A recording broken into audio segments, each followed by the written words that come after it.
के नतीजे आते रहते हैं, शायद बचना मुश्किल होगा। देखिए, सबसे पहले मैं आपको ये स्पष्ट कर दूं, कांग्रेस पार्टी में हम इन सब मुद्दों को उठाते हैं, चर्चाएं भी होती हैं और हम ये कह चुके हैं, कई बार कह चुके हैं कि कांग्रेस पार्टी राजनीति के तहत देश के विकास और उत्थान की बात करती है, लेकिन भाजपा भाजपा कूटनीति के तहत केवल अपनी कुर्सी और सत्ता को बचाने के लिए काम करती है।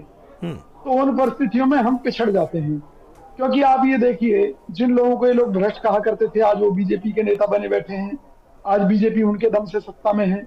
ऐसे बहुत से मामले हैं जिन्हें मैं आपके सामने स्पष्ट तौर पर बता सकता हूं, साबित कर सकता हूं। और ये जो माननीय मोदी जी ने कहा है ना कि प्रोपेगेंडा, तो प्रोपेगेंडा में तो बीजेपी माहिर है।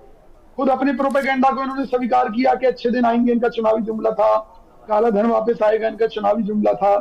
तो ये जो प्रचार की आंधी ये जो चलाते हैं, प्रोपेगेंडा जिसे हम कह सकते हैं, उस प्रोपेगेंडा राजनीति के सहारे आज भाजपा शीर्ष पर है। और उस प्रोपेगेंडा का मुकाबला न कर पाने के कारण, उसकी कूटनीति का मुकाबला न करने के कारण कांग्रेस को अब लगभग हर कदम पर नुकसान हो रहा है, चाहे राज्यों की बात हो, चाहे राष्ट्रीय नहीं। तो आप तो क्षेत्रीय दलों से भी पीछे हो गए हैं। मैं इसलिए कह रहा हूं कि तो कहीं भी सफल नहीं हुए, कहीं बीजेपी के आगे परास्त है, क्षेत्रीय दलों के आगे, तो वो सब भी प्रोपेगेंडा चला रहे हैं।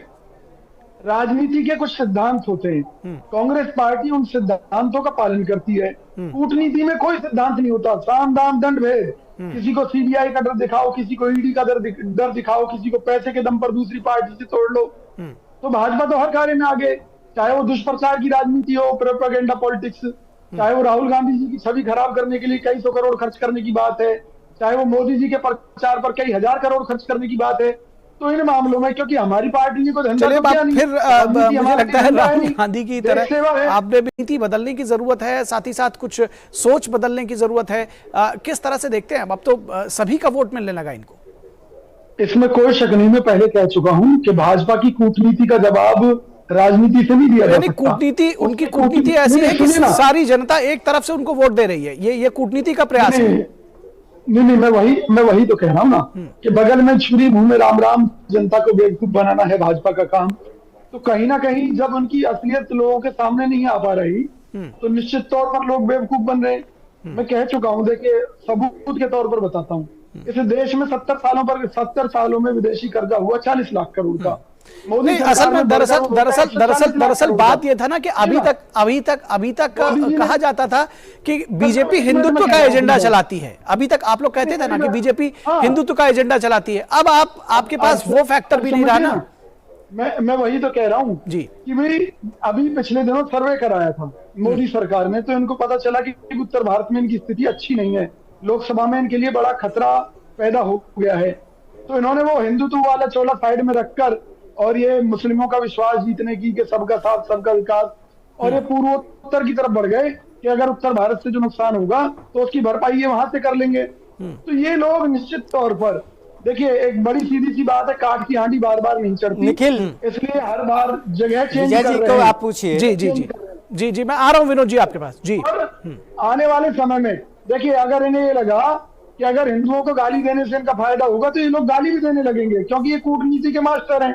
यानी छोटे छोटे राज्यों के चुनाव परिणाम तो आते रहते हैं, किस तरह से देख रहे हैं इन सारी चीजों को? पहली बात तो राजनीति में कोई चुनाव परिणाम छोटा नहीं होता, हर परिणाम बड़ा ही होता है। अगर हमारी हार हुई है उसे हम स्वीकार करते हैं, हमारी गलतियां रही हैं कुछ ना कुछ। चलिए, ये बात अपने नेताओं को बताइएगा, बहुत अच्छा करना पड़ा। दूसरी चीज भाजपा के हिंदुत्व की, आप देखिए भाजपा का पहले हिंदुत्व वो था कि केवल हिंदू, उसमें मुसलमान नहीं था और नहीं था।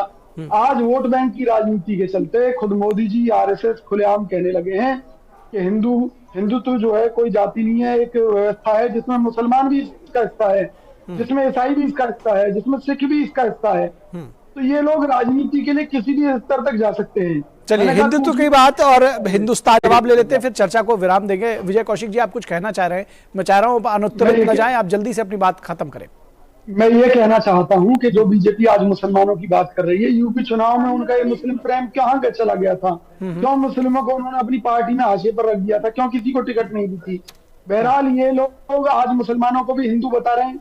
ये लोग अपने मतलब के लिए कुछ भी कर सकते हैं। महंगाई के मुद्दे पर बात करने का इनके पास समय नहीं है, पीएम केयर्स घोटाले पर बात करने का समय नहीं है, 100 स्मार्ट सिटी। सुप्रीम कोर्ट ने कहा है कि Hinduism is a way of life. अब